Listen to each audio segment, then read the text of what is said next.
Welcome back to the Kickstart Garage. I'm your host, Sam John Byrne, and I'm accompanied by my co-host, Gavin Quigley.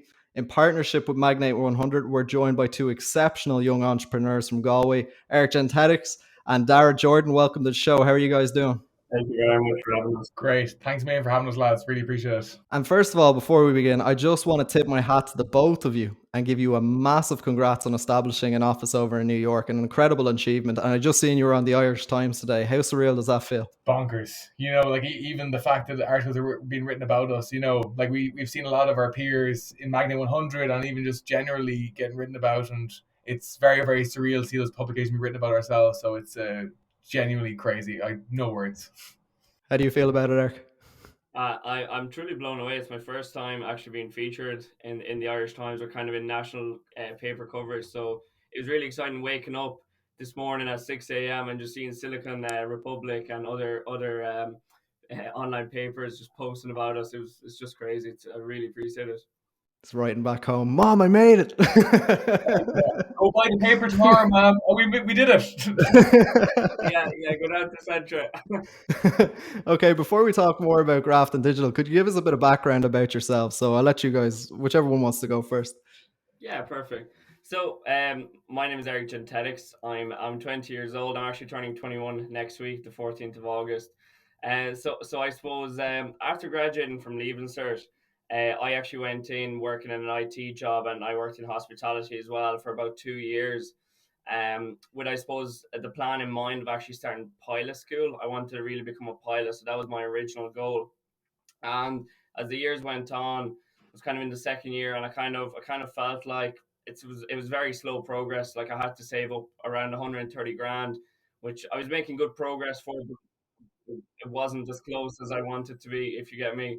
So I kind of decided we have to do something. So I reached out to Darren. We started talking. Yeah, I suppose on my end, so I started this when I was in Leaving Cert. So Eric would have been just graduated from school and I was in Leaving Cert. So like I had an interest in marketing and business for a good few years and actually done a work experience in a very big marketing agency nationally that had triggered my interest in marketing. And I could see that one, I thought the agencies weren't doing a good enough job being attentive for the money they were charging. I thought as a younger person I could do better. So I started studying marketing and business in my spare time from 15 to 18, and then we went and launched Grafton. It was just kind of a perfect storm with Eric approaching me and then us just kind of pulling Grafton together with the intent of just helping businesses maximize their online presence. Because if you looked around then and still now, realistically, I still don't feel like businesses are getting the full value, the full ROI on their investment on digital. Yeah, and so you've kind of given us an intro to Grafton Digital and how it started. Would you say that's for both of you your first entrepreneurial endeavor, or did you have any other excursions into entrepreneurship before then? I suppose on my end, this would have been the kind of first official one. Like within kind of project-based businesses, obviously TY work experience, and I did a BT Young Scientist project that got picked up by the GEA and stuff that never got running, didn't get funding. And obviously the whole entrepreneurial thing of selling sweets in school and stuff, did that as well.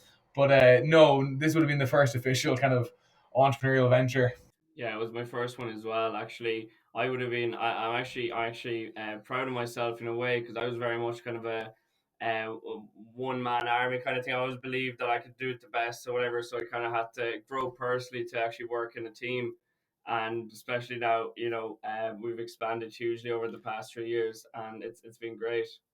The success that you guys have had is exceptional for your age as well, and like there's just so much opportunity ahead of you. But let's talk about Grafton Digital. Could you give us a timeline from when you started till today? I suppose, starting when you came up with the idea. Yeah, absolutely. So I suppose me and Eric's phone call, myself and Eric's phone call would have been in August 2018. So nearly creeping up into 3 years. And we started as a digital marketing agency. So I suppose it was myself, Eric, and Jack that would have kind of started Grafton together. Jack would have had a videography, photography, and graphic design background, so that was a pillar of content creation. Eric, as he alluded to, had a background in IT. So he would have built the website. And again, I've been studying marketing because I'd seen the spot there. So I was going to do social media marketing. So I suppose the whole idea is that we're going to be all in one package for SMEs. That was what we were going to aim at. And again, a lot of people our age have gone that route as well. But I suppose we started with that, and then over the next couple of years, we realized that, well, for ourselves anyway, trying to make that profitable was quite difficult. So we'd scaled the team. We were up to a team of 10 with the social media website and content creation. And we just found trying to make that profitable in the SME sector very, very difficult. So that was kind of a year and a half, just coming up on 2 years. Then we decided to pivot exclusively into websites. So we said we'll get niche down and we'll get really, really good at this one thing that is a bit more profitable than the other section of the business. And then as we went along with our team getting more experienced and with the background in app development, we added app development. So we just decided to niche down to those exclusively. So obviously now we have website and app design development, SEO optimization, hosting and maintenance.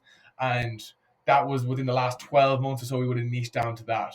I suppose when we started as well, we started in the school. So our first few meetings would have been on my lunch break during leaving cert. Then we were very lucky to have a local community space, the Claregoy Hub, and Josette Farrell actually allowing us to use that space free of charge because we weren't really earning any money.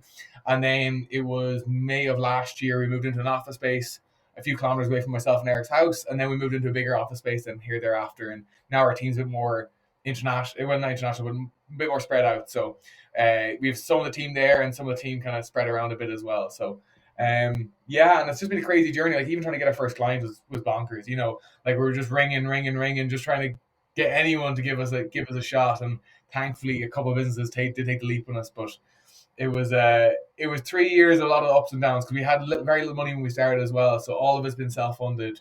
So it's been an interesting journey just trying to navigate that, especially while hiring staff and trying to expand and trying to scale this business. Incredible story of hustle, but it sounds like all you guys have got complementary skill sets to tie it all together. So that's fantastic. Daragh, I actually watched your video titled How I Started a Six-Figure Business at 17. And one segment I related back to from doing freelancing, I'm sure Gavin would as well, is starting from zero clients and then, you know, getting a few under the belt. And as you progress, it's like usually the first couple of months are slow, but then suddenly you get this snowball effect of just, you know, constant business. How did you go about initially, you know, getting the first client under the belt? Was it a case, like, I know you were saying there, just ringing up, but was it like, say, for instance, underpricing and over delivering on what you were offering? I mean, what was your strategy there? Then I suppose, how did you manage the additional business that came after that first client? Obviously, as you grow, it can become quite challenging managing multiple projects and ensuring consistent quality. Yeah, I really wish I had like a master strategy we started out with, but it was just exasperating any relationships we had, friends, family, friends of friends, family, friends, anything. We went through our entire network and just try to get anyone to give us a shot. And like you said, they're underpriced and over delivering. Like our first couple websites were a couple £100, you know, and like if you look at industry standard, that is well under what another agency would charge.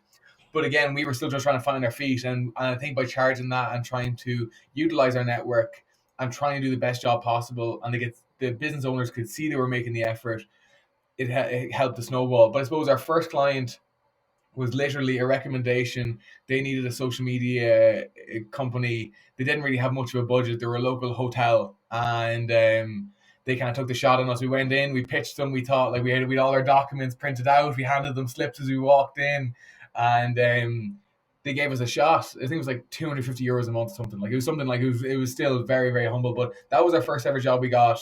Was that social media gig, but again, just ringing up businesses locally. I remember I priced a job way, way over what we should have charged, and they said, that is absolutely crazy. Do you want to charge that money? Because they were like, oh, how much roughly will it cost? And I said, I never priced it before. And they ended up hanging up on me because of how much I tried to charge. But again, I didn't know how many hours it would take. Even, you know, now we have it a lot more fine tuned. So a lot of trial and error, a lot of just chance in our arm. If I could go back, I would have started a lot more niche. So we would just were willing to take anything. And you'll see now that we've kind of niched down a bit, even with Grafton now. But if I could go back, I would niche down a lot faster and just target an industry and get really, really good at that industry. But again, it was a lot of just trial and error and just seeing what stuck. I get you, yeah. And especially now as well with the whole the agency space, obviously the industry that you guys are operating in, it's pretty explosive at the moment, especially considering the massive shift online during COVID for most businesses. But no doubt it's been probably fantastic tailwind for you in a way. But with that obviously comes more competition to cater for the expanding market. So I was wondering, how do you guys, and I'll get both of your opinions on this, how do you guys stand out from the crowd? Well, I suppose we've done a lot of market assessment before we decided to fully niche down to the web development. So we done extensive research on what our competitors are doing, and we kind of listened to the market because a lot of customers had, I suppose, a bit of a bad experience with throughout the industry with web developers, whether that be agency or freelancers, and a lot of things we heard is bad communication and I suppose untransparent pricing. So we decided to focus on that and making that as transparent as possible. And we were actually very happy because we received an all Ireland business accreditation, which does represent things like customer centricity and trust. So that's what we identified as a USB for us, and we just kept growing that, building relationships with our customers, and introducing different systems in order to keep the communication open. Yeah, absolutely. Like that they were the big ones. But again, there are also two things that take a lot of time to build because everyone says they come in, oh, we have great communication, we have great customer service, da da da da da. It's been a bit overused. You can't really use that as a sales tool. So that really helped in the referral sense. And that has been our biggest generation of business. We have inbound sales, outbound sales, but referrals by far has been our biggest generation of business because once we pull someone into the business and we start working with them, then they realize that what we're actually saying, or they identify our number one thing that we want to identify, and then they recommend us on. So again, it's a more a long term play, but again, we found it works well over time.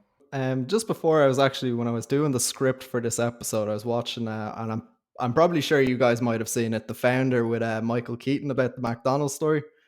And as I was watching it, a couple of questions popped into my head as I was writing. And one way the original founders McDonald's, Richard and Morris McDonald, became more competitive and increased sales was by noticing the bulk of their sales only came from three items, which was burgers, fries, and soft drinks. And with that, they substantially reduced the menu offerings to focus on the efficiency of getting a small number of items to clients. From the website, I can see you guys offer multiple services. So I suppose my question is, if you were to reduce your service offerings to just two services, what would they be and why? So I would have said it would be e-commerce and hosting, and the reason I say that is because that's the you have the most amount of room for growth. Also, like COVID-19 has really, I think, pushed an industry transition towards digital selling online, being online in general, and I just think that's the place to grow, and that's the platform to be on to grow. And then obviously on the hosting side, we one thing we want to target and one thing we saw over and over again, we saw a lot of people in our industry go under during a couple of last few recessions or during hardships in let's say COVID or whatever, due to the fact they didn't have strong enough monthly recurring revenue. So one thing over the last 12 months when we pivoted just to web. So previously before we pivoted just to website and app, we would have done maintenance yearly. And then we strictly pivoted to monthly recurring revenue. And actually some of that's because of the Magnate 100 advice we actually got from one of the calls. And that's been transformative because then every month, due to our direct debit system, we know we have X amount of thousands of euros coming in every month, regardless of what happens. So we're currently building that up, and that in looking back at history, recession proofs a lot of businesses, and that also increases the value of the business as well. So that they would be the two reasons I say e-commerce and like the hosting, like Eric said. Solid tip from Magnate 100 there. So back in November, you published a video about receiving a letter in relation to being acquired, which I was like, what? When I was seeing that video, it's crazy. Especially early on for you guys. And I mean, you must be doing something right to be drawing that type of attention. But could you talk to us a bit about that and what was going through your mind and what did you learn from it? Yeah, no, that's a great question and well spotted as well. Yeah, like if I'm being completely honest, we received a letter in the post, and basically it was from this very very large company, international company, looking to acquire us. And personally, I thought it was a scam at the start. I actually didn't believe it because I was like, why would someone randomly pick our business name and post us a letter, trying to acquire us? So, but it was actually Eric that kind of said, no, let's just play it out and just see what happens. And again, like we had no interest at the time of actually selling the business, but again, neither of us had gone through a business acquisition before. We were kind of interested to see what their angle was, why were they trying to acquire us. So we said we'd entertain the idea, and then we went through the process. We chatted to the CEO and CFO of the company, and there was back and forths, and we kind of went along with it because we really wanted to, like as you said, learn as much as we could, and that was really really interesting because we got to see from a larger corporation perspective what to look for in due diligence, what's red flags, what's green flags, what are things that companies will look for, what should we have in place that we don't currently have in place when they're asking for with regards contracts or this, what's your MRR, what's your monthly recurring revenue, all these different things that they would have looked for and how they generate a value of your business via EBITDA. So we learned a lot about, actually valuing a business, what's valuable, what's good, what's bad. And we thankfully have a really good relationship with them. But I suppose we decided to turn it down, and we actually got a good enough offer. I think it was actually very fair what they offered us. And we decided not to go with it for kind of two main reasons. One, we really enjoy what we do, and we really are happy with the direction we're going on. And the they weren't going to offer too much guidance with regards opening doors or anything. They kind of just wanted to acquire us and let us keep doing our thing. And we kind of said, well, why? Well, there's no real value then for the business, so the value doesn't benefit. And two, like, just with regards to losing control and then making decisions, it was probably going to limit our decision making. And we kind of said, here's our first business. We feel like we're on a good trajectory. Let's just continue doing what we're doing. This is not going to offer a huge amount of value. It's not life changing money. And again, even if it was life changing money, would you really go for it? I don't know. I'm actually really enjoying the journey. We have an amazing team we work with. So we just said, no, let's take the learning from it, which we're pretty interesting. Let's take the contact. We have a good relationship with the company. And actually by saying no, I think we actually earned a lot of respect from that company. And they actually have passed on work to us. Work them because they only do 6-figure and above work for a lot of international corporations. So anything that falls, anything below that, they actually pass on to us now. So we've actually earned a good bit of respect. They've also tried to acquire us a couple of times afterwards, after we said no as well. They came back and said, are you sure, guys? Are you sure? But we've held strong in that, and it's been a really interesting learning process. But yeah, something we didn't foresee, but definitely a great learning curve. I'd say you learned a ridiculous amount from that process, just like what procurement even looks like in a scenario like that. It's actually really refreshing to hear that you were both like, okay, hang on a sec, let's just see what the crack is here. Let's just see what happens. And you've referenced it a couple of times, the kind of things that you've learned. Something I noticed, forgive me if I'm wrong here, guys, but from looking at the website, it looks like you've left the pricing off. Something not all businesses do. Again, correct me if I'm wrong there, but I've seen it more in the world of digital marketing. I used to work for a digital marketing agency myself. Do you guys have a specific strategy in place here? Is that to maximize lead gen? Is it just to get quality leads in the door, or what's the thought process around something like that? To be honest, we actually when we launched our first website, we actually had our pricing visible, and we really felt like that. Each job is different. Each project is different from scale to requirements, and we really thought just putting a price out there for the sake of having a price wasn't efficient in any way. And now we have real metrics on how to, I suppose, maximize our company's performance with regards to developing projects, designing projects, and hosting projects. And so we were like, each project we will give the attention it requires, and it'll cost a certain amount. So we have minimum engagement values that we tell people in our presentations when we're doing proposals. So that kind of helps the decision making as well, if they're going to go for us over price or not. Yeah, interesting. Yeah, we constantly have this debate. I was working for a digital marketing crowd last year, and it's very difficult to have a standardized pricing for web development, for an example. Like everything is very different, like you say. So I was working for one last year, and something I realized from both a provider and a customer standpoint is the sheer amount of competition out there. I mean, I'm sure you guys are familiar with what that landscape looks like, and you can do a lot to like stand out to the customer, but like they're still going to have so many options at the end of the day. So, for someone like a customer looking to set up a standard e-commerce website, like you alluded to, for their business, what are the benefits for them to come to Grafton Digital instead of like trying to do it themselves and figure it out through watching a few YouTube videos or something? Yeah, this is actually a really interesting question because we get these questions on the spot as well when someone phones us or emails us and asks this question.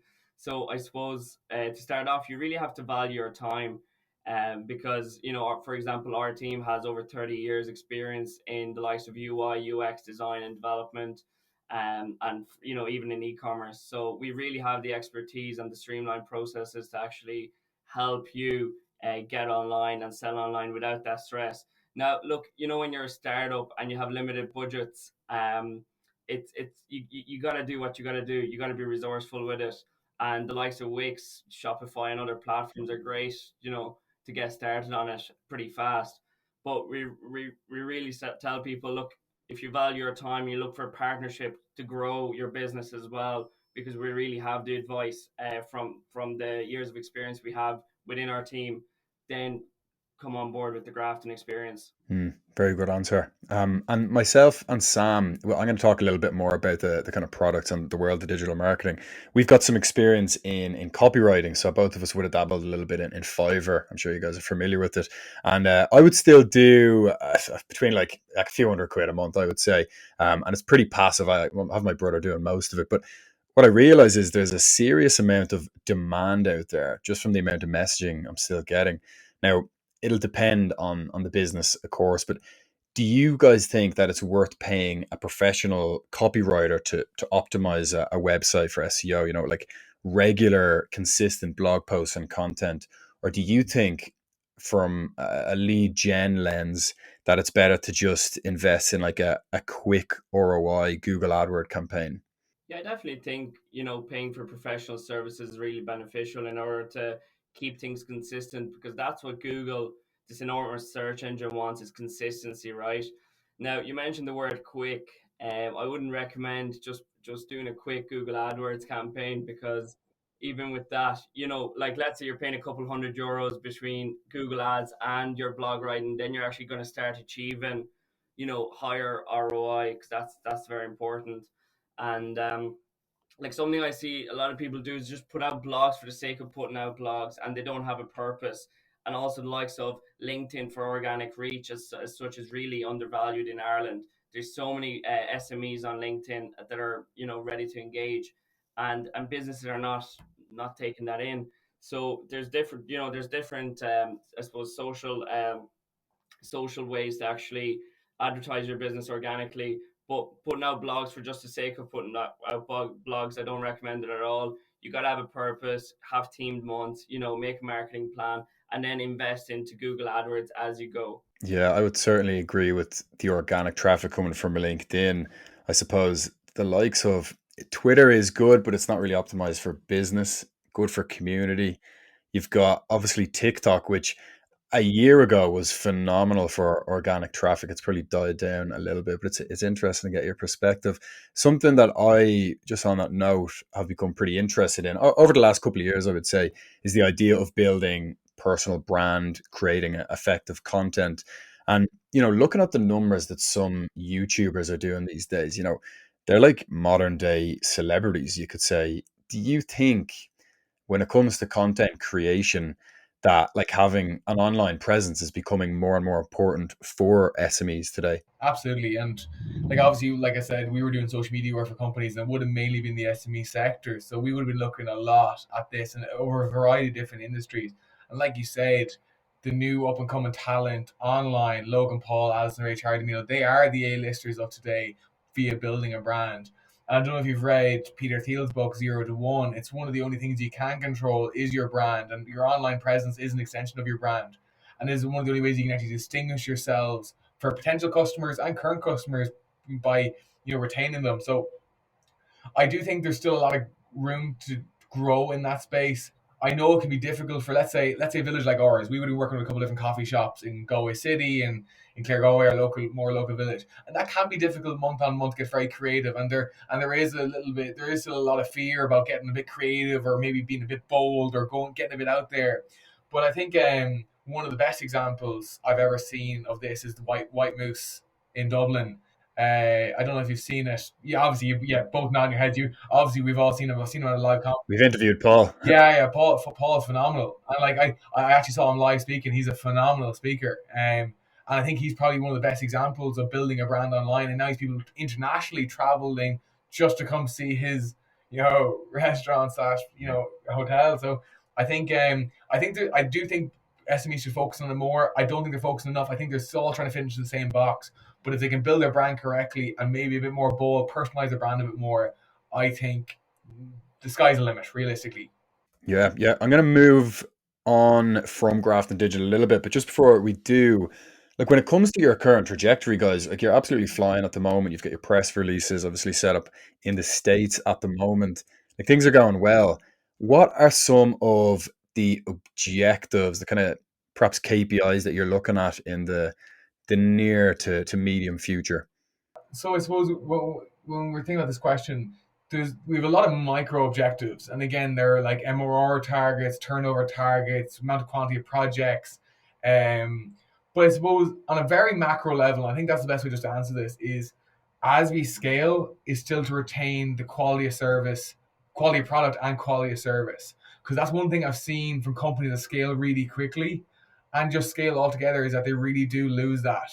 And I think that's one of our not biggest, well, I suppose biggest fears is of doing that. So I think on a macro level in the next few years, we really want to heavily focus on just retaining high level service, high level product, because we think we keep that, we feel as if we keep that consistently as we scale, even if that hinders scalability slightly because project takes slightly longer, we still think in the long term it's going to be a macro win.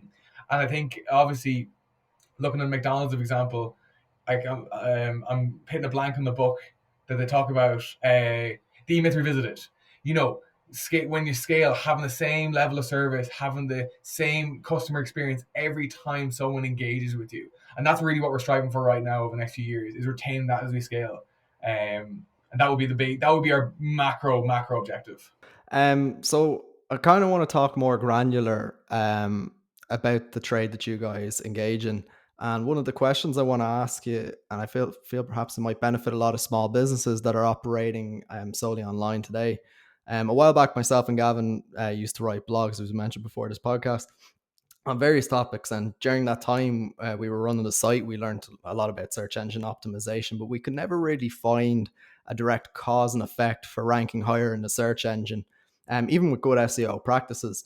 For instance, one day we ranked for an article titled 63 Genders, and that brought a lot of organic traffic. And for us, and ever since we published that article, we were never able to replicate the success. We were always trying to pinpoint why did this one rank and the other one's not. I suppose my question is for small businesses that are operating solely online, what advice could you share with them for driving more organic traffic? And is there any tools and resources that you'd recommend?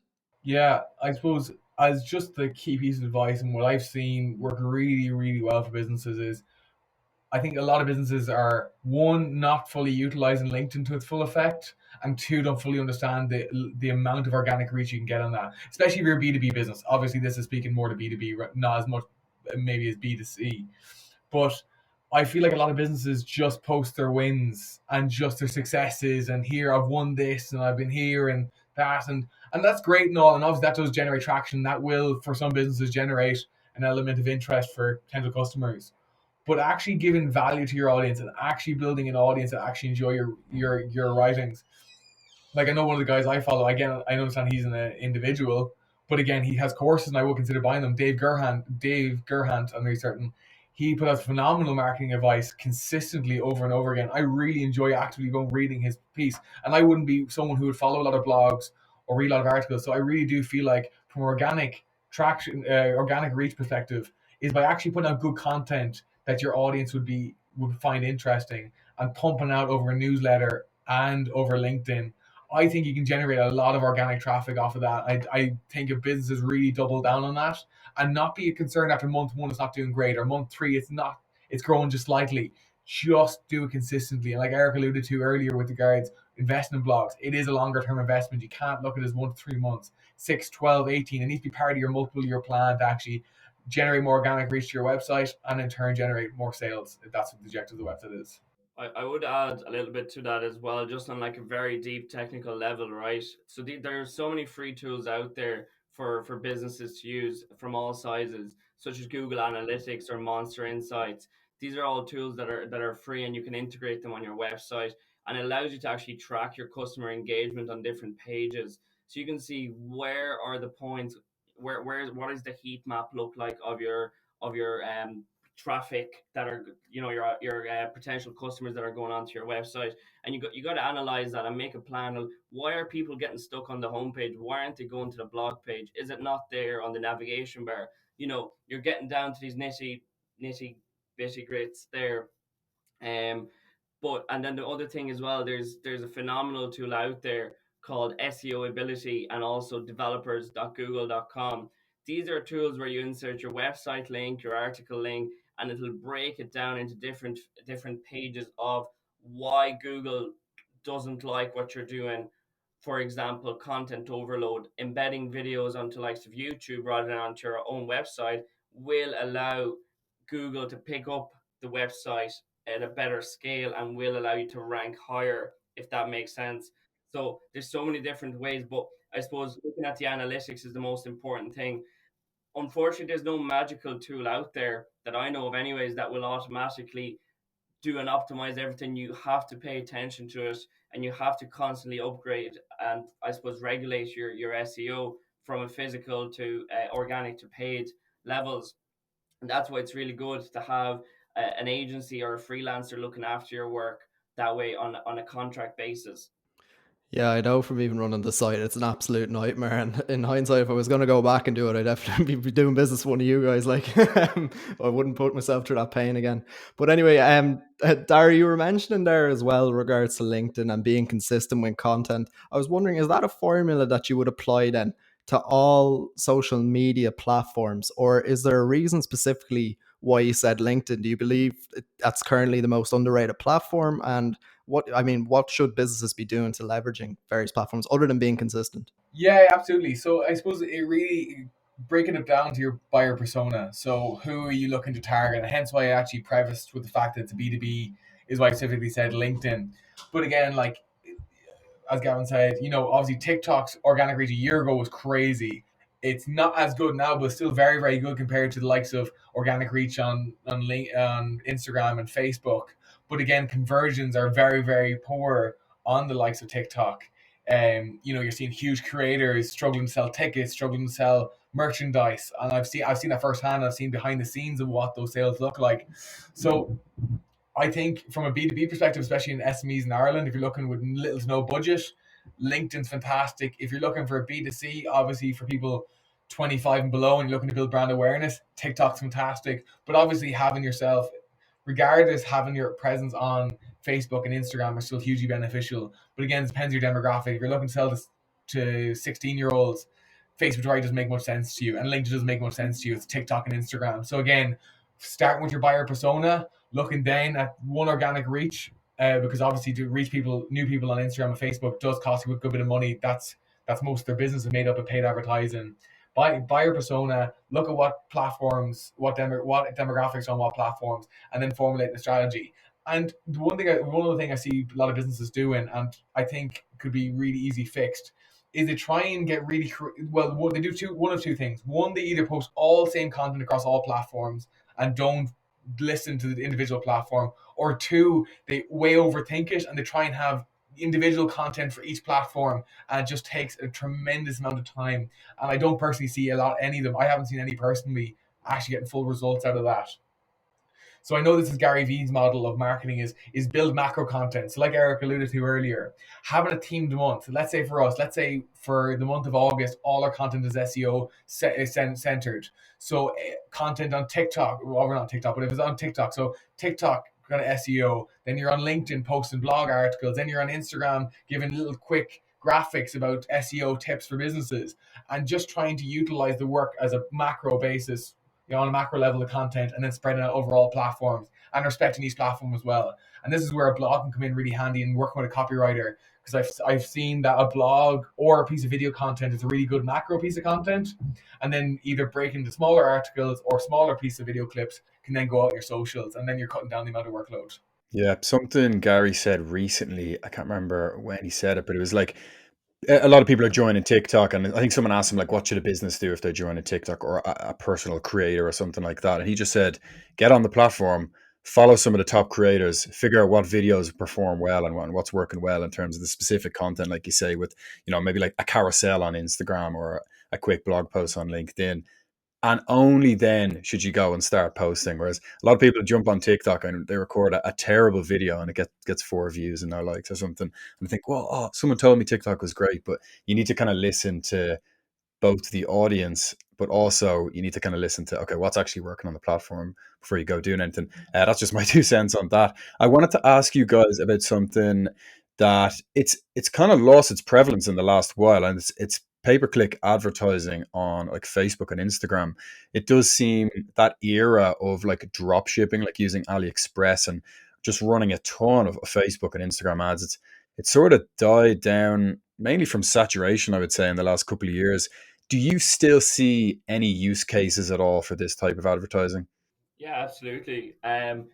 Like so I suppose the way I'm going to tackle this question is if they weren't working or they become redundant, why are people still pumping tens, if not hundreds of thousands a month onto trying to sell that course for you to get the Lamborghini, etc. Right?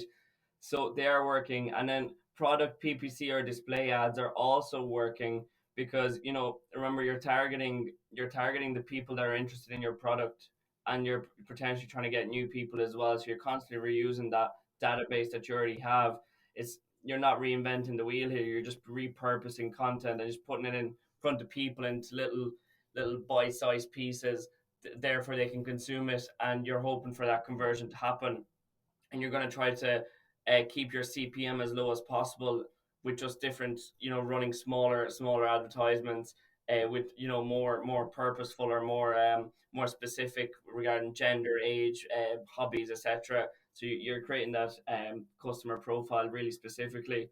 Um, like for example, like we're running product advertisements at the moment for an Irish-based business, and they were actually selling more international products than they were selling products nationally. And since we took over, they've been doing as much sales nearly nationally as they're doing internationally, which is great to be able to replicate that over a 2-month period. Fantastic. An insightful answer, which is what I was expecting. I really appreciate it. I have just one more for you guys. It's not something we've asked yet. We're seeing this term, and you guys, you did reference it slightly earlier, the term UI, UX. I feel like I'm seeing that everywhere lately, and I haven't really seen it before. I have to Google it to figure out what it was. I only recently learned about it myself. So for the listeners out there who are in a similar position to me, they've seen it, but they're not really sure what it is, or for businesses not really sure how to optimize it. Do you want to just offer an explanation and perhaps provide some insight into its importance in modern business? Yeah, absolutely. So I suppose let's start off with the term. So UI stands for user interface. That's how things look and function. User experience is how someone might engage with that piece of content or the features that you have on your website.